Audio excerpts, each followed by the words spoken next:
I'm now reading UK's tells Devils he can keep Britain in the EU.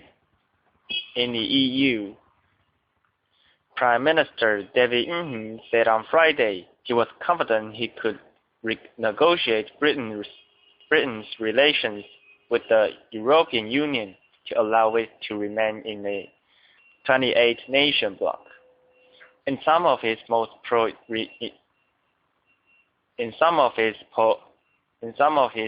pro-European remarks to date, told the World Economic Forum in Davos that changes needed to make the Eurozone function better mean the EU will need to alter its treaties.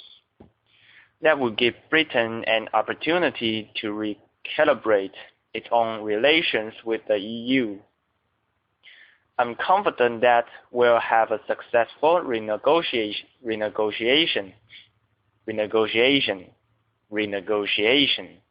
and a successful referendum, told delegates, referring to his plan to reshape his country's EU ties before offering Britons an in or out referendum if his Conservative Party is re-elected next year.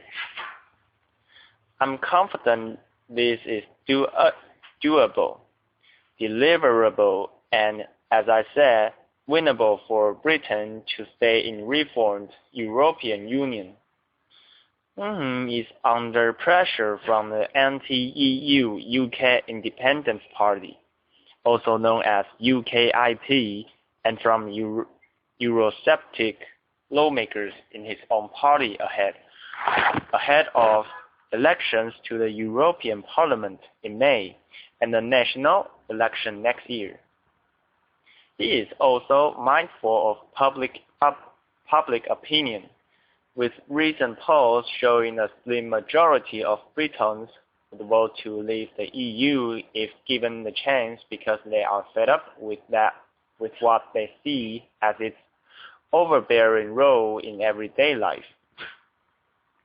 However, swaths of big business have expressed concern about the prospect of leaving the bloc, warning it would make Britain a less attractive place to do business, while officials in Brussels have said Britain's influence in the world would be doubted. The country's EU partners have also played down the chances of London being able to renegotiate terms with the bloc. Amid accusations, London is trying to cherry-pick its way to a new relationship at the expense of other member states. Said Britain and the West had an opportunity to boost their economic fortunes by luring back jobs and factories from Asia if they got the regulatory environment right.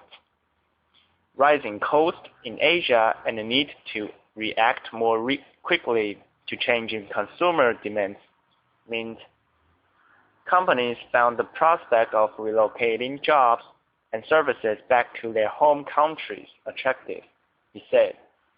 For years, the West has been written off. People say that we are facing some sort of inevitable decline. They say we can't make anything anymore, he said. I don't believe it has to be this way. If we make the right decisions, we may also see more of what has been a small but discernible trend, where some jobs that were once offshored are coming back from east to west. In particular, he asked the EU not to over-regulate when it came to shale gas, saying it held out the prospect of cheaper energy that would give firms another possible reason to relocate from Asia.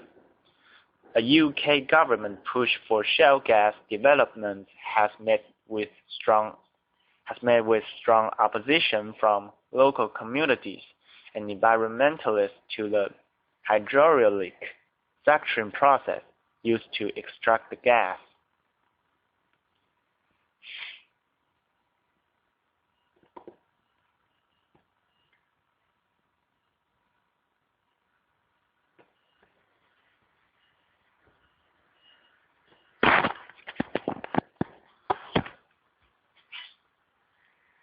Now reading about Man City by a league stragglers heart.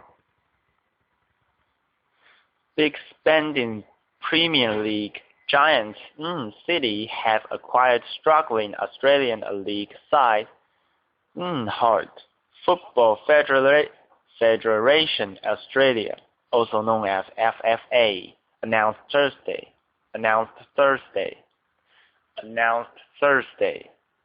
City, owned by billionaire have big plans for the outfit, which languishes at the bottom of the A-League table. The new owners, who include a consortium led by City that features the ownership group of the Storm Rugby League team, paid about $11 million Australian dollars, also known as 9.7 million US dollars. Australian Associated Press reported.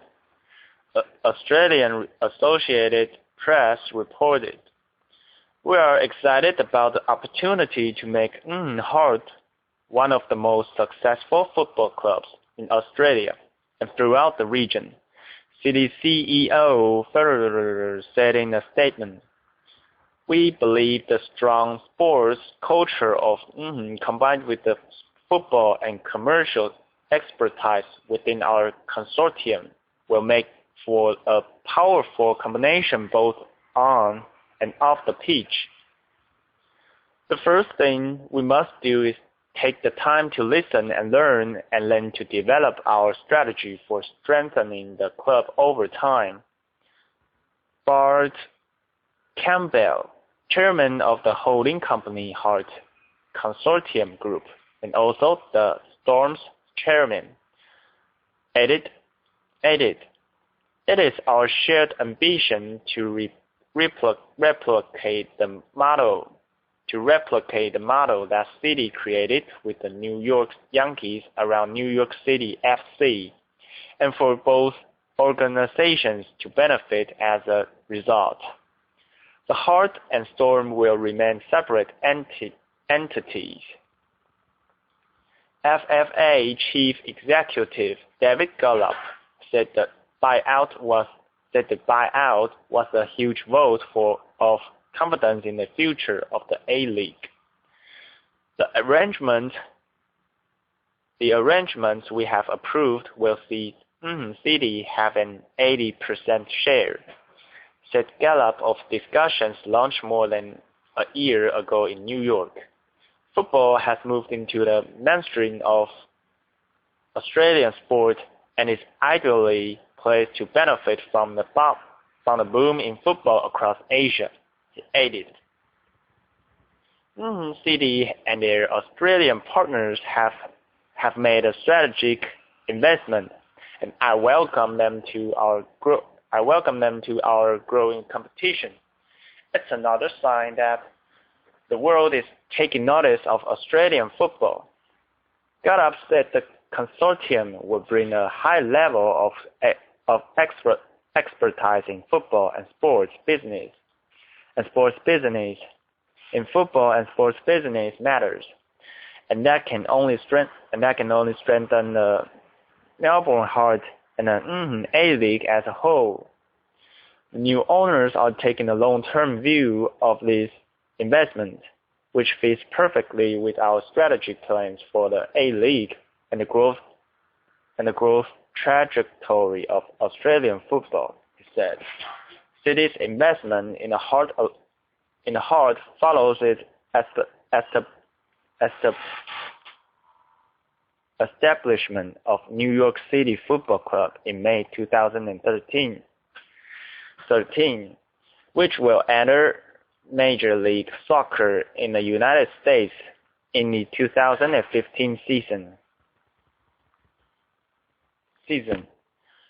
Hearts sacked coach John in December after a terrible start to the season. The club brought back his predecessor, John Vent, and just missed a record 20 consecutive matches without a win by beating the Newcastle Jets 3-1 last Friday. After that first win of the season, after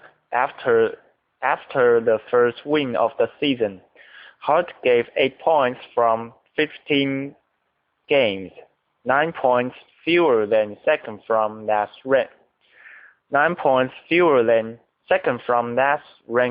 Welton Phoenix.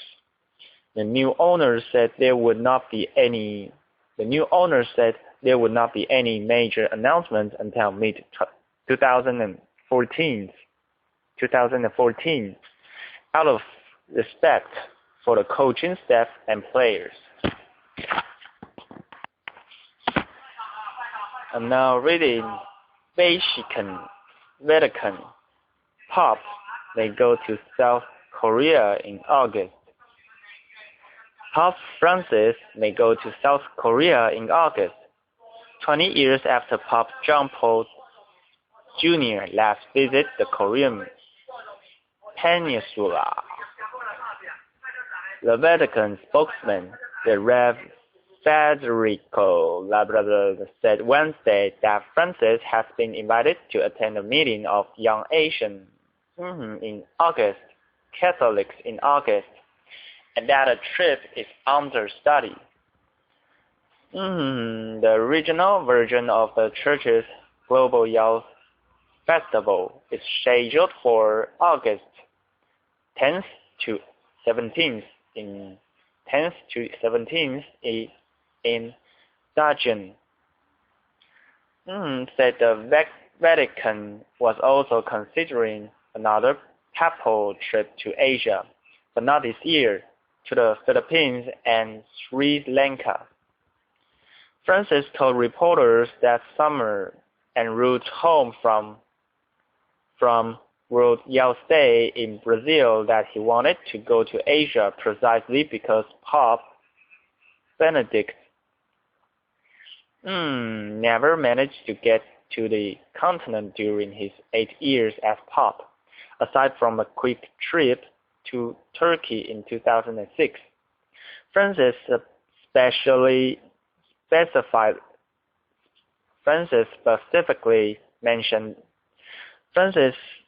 specifically mentioned the invitations he had received from the Philippines and Sri Lanka.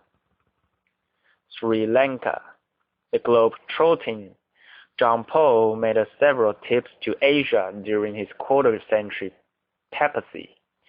He canonized 103 Korean martyrs during a May 1994 trip.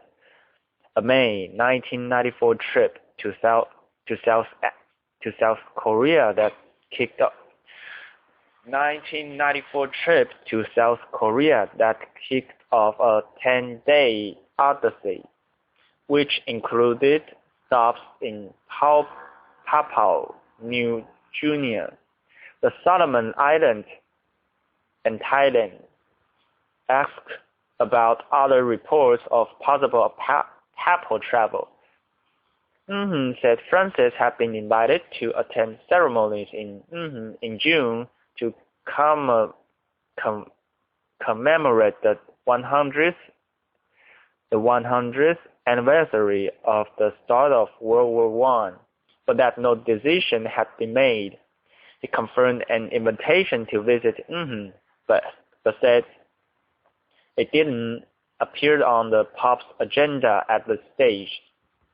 Francis so far has one foreign trip confirmed for 2014, a May 24th to 26th trip to Jordan, Israel, and the West Bank.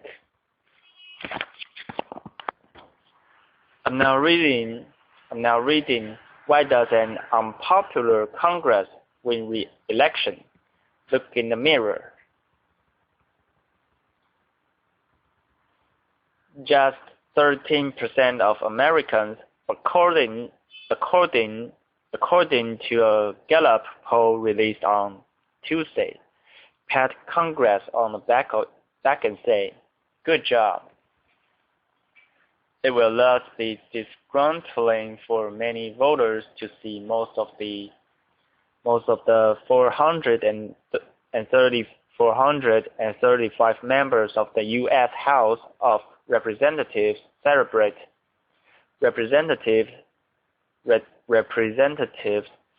their re-election come November.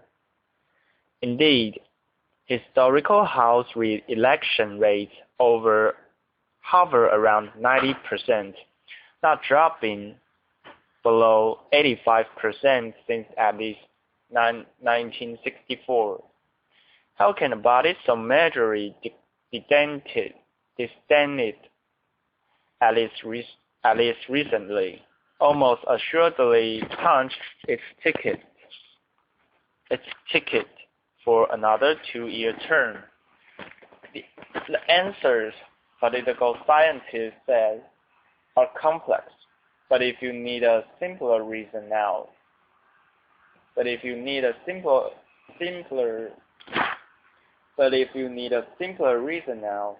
look locally at voters' perspective.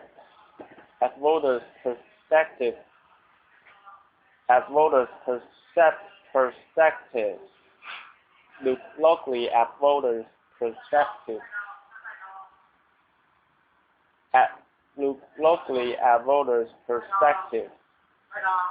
For instance, in a district,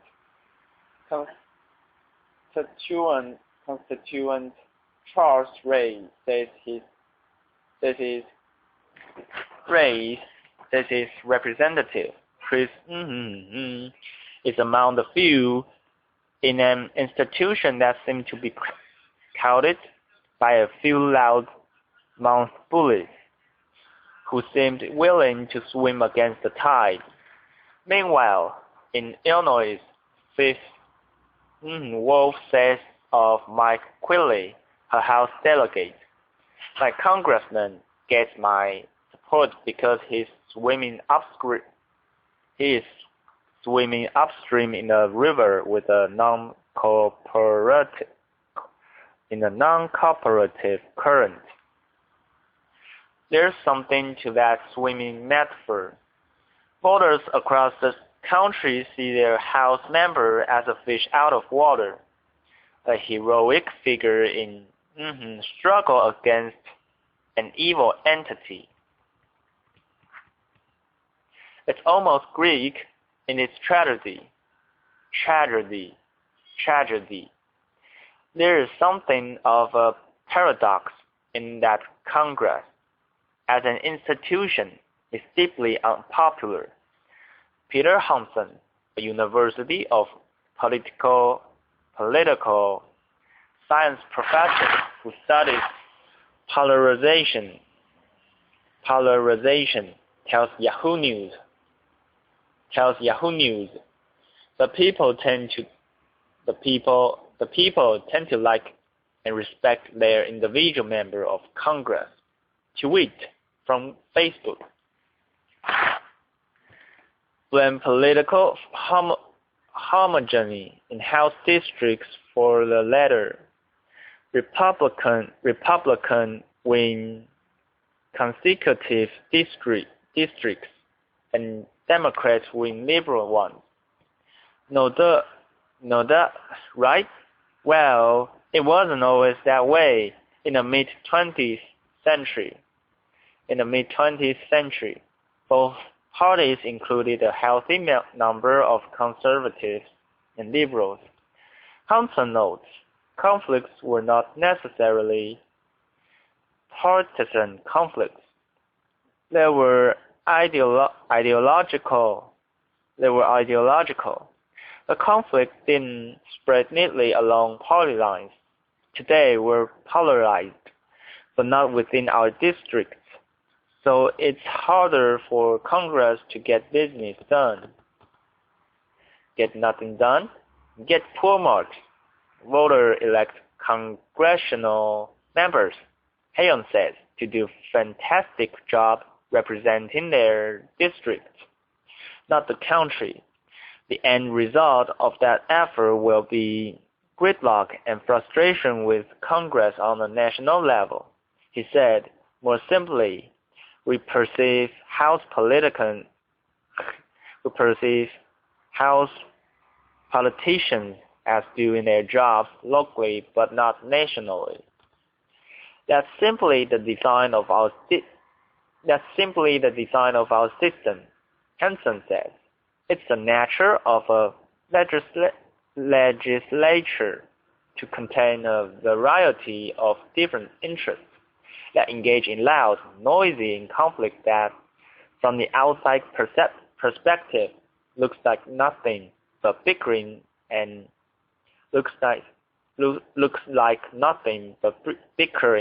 that frustrates voters.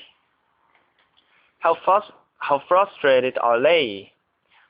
How frustrated are they to capture the canyon-like gap between individual and institutional approval?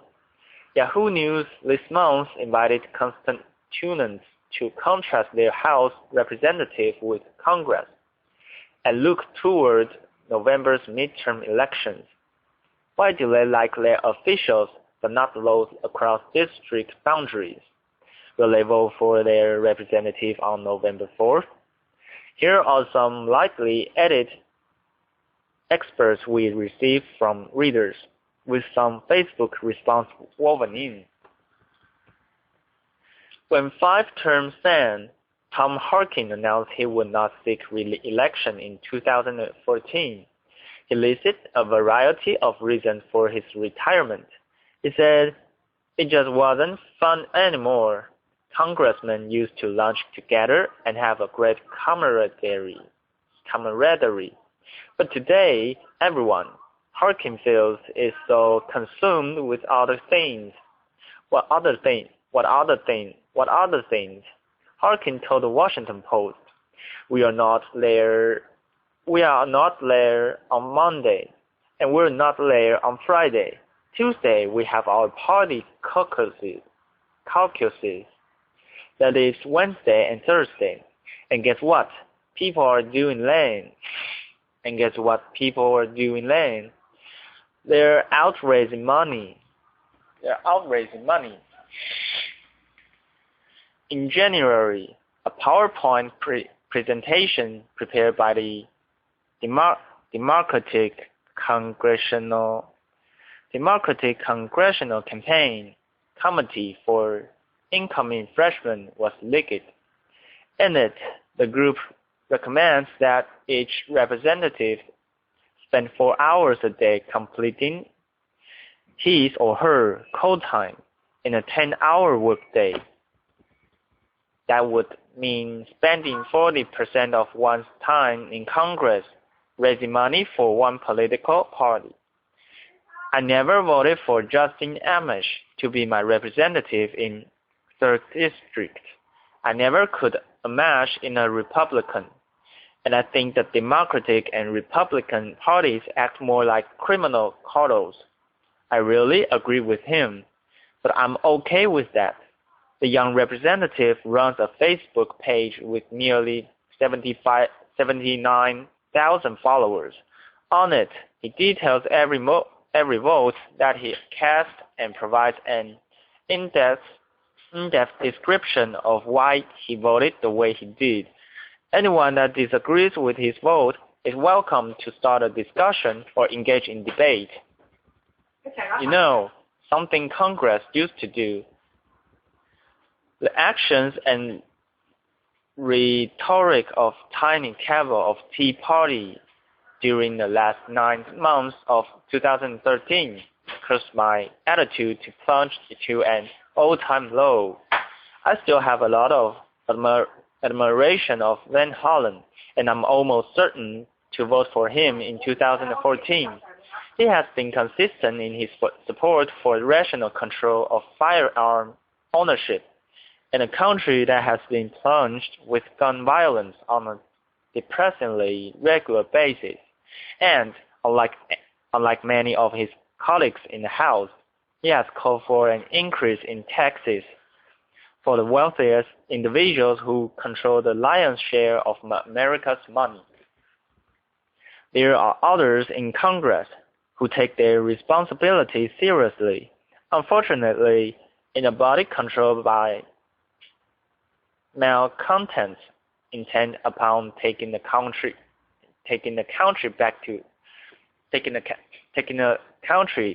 back to the bad old days when the rich gave orders and the poor had children. They are few and far between. Like many Americans, I have a dim view of Congress. However, I like and appreciate my particular representative, John Carberson, a Republican and conservative from Texas, 7th District. There are various reasons for this dichotomy. Much of my personal disdain with Congress stems from the fact that it is divided.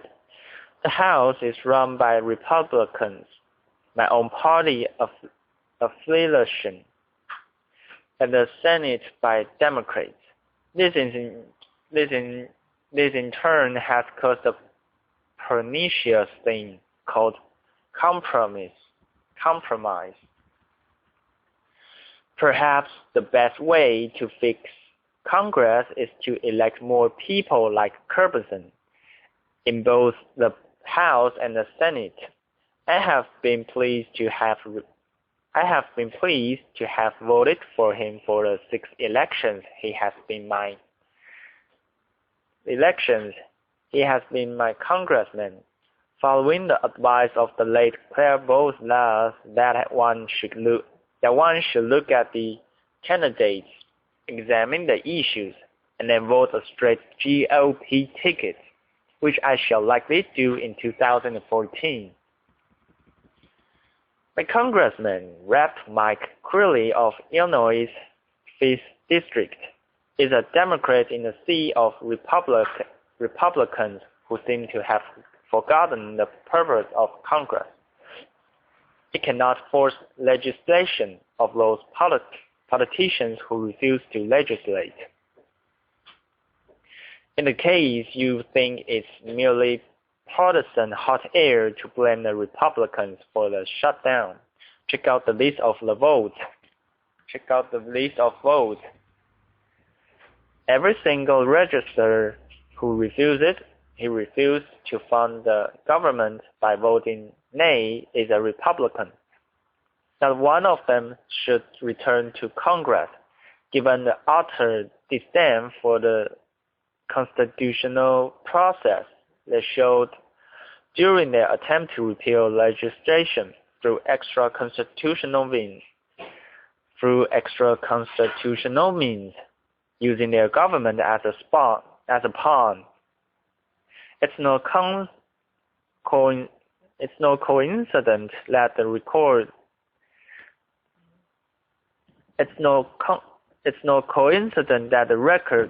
approval lows hit after the shutdown. In contrast, also voted to open the government, along with the rest of the Democrats.